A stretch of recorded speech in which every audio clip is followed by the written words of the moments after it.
So I'm about to do something I absolutely love, fish with bait for Australian natives. The target species is yellow belly. And you see all this lay down timber. What I'm looking for is a heap of timber under the water that extends down. And if I see some little dots in there, they're actually fish. Look at that. That's a whole school of fish just there.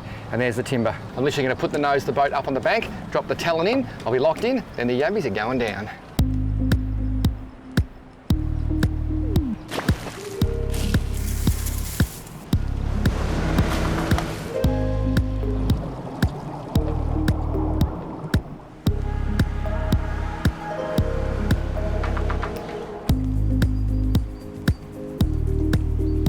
Fishing for yellow belly, these yabby tails are sensational bait. Literally slide the gamakatsu hook through, plenty of hook sticking out there. It's gone the whole way down the shank. And the other bonus, see that ball sinker there? It goes all the way down to the bait, won't affect the fish. If you get snagged, you jiggle the rod tip and quite often the ball sink will actually go up and down, knock the hook off the snag and you get your hook back. Really important you fish as close to structure as possible. So I'm actually throwing this right under the snag. The side imaging on the hummingbird told me there was fish under this tree, and yellow belly are a schooling fish. So if we catch one, we'll probably catch a few.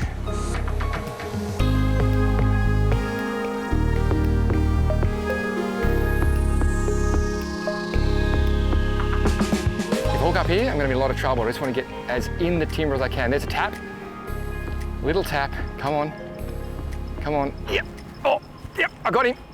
He's a nice yellow, hang on, oh, there we go.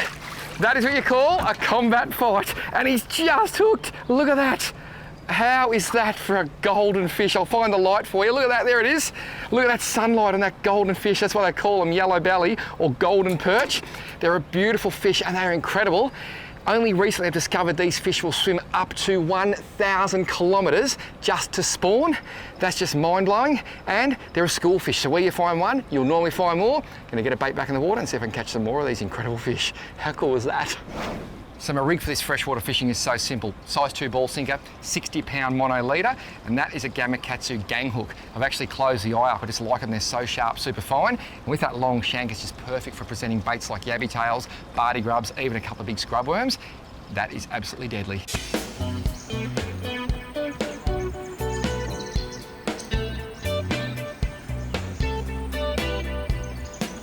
I haven't had a bite for about 5 minutes. I've actually peeled the tail on the yabby. Just try and soften that bait up a bit, see if it makes a difference. That is a good looking bait. Oh, stop it.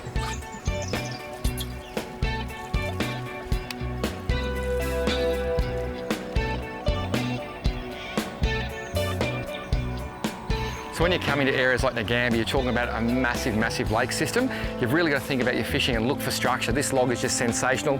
When I side imaged it, you can literally see sticks and branches all through the water. And if you've got this structure, you've got a bit of shade, you're a much better chance of finding fish, because fish won't just be scattered through the lake, they'll be living in habitat, fish near the habitat, and you catch them. Funny that.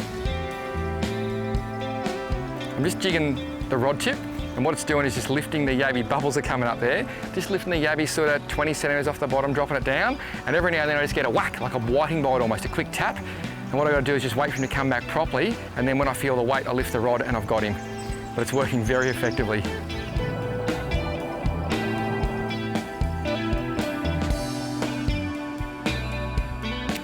There's a tap, yep, that's better. They're always right in the branch there. That is amazing. In the fork. Oh, he's a good fish. He's a good fish. So this is going to be the fun part. This is where I get lucky or unlucky. Oh, come on, mate. Come on, come on, come on. And yes. Woo. That is a solid fish. How's that for a yellow? That is awesome, and the reason these things survive so well in Australia, they have a temperature range of between 4 and 37 degrees in which they'll survive. That is just epic. So pretty much anywhere in Australia, freshwater, these things can live. And as they start to get bigger, they don't get a lot longer, they just get fatter. They grow to up to 20 kilos, believe it or not. Check out the fat around that tail there. This guy, I think he needs to see Jenny Craig. Absolute fatty, and I love it. Yellow belly can be found in pretty good numbers, and the great news, I've heard they're excellent on the chew. So those two fish are heading back to the caravan park. We have a date with the barbecue.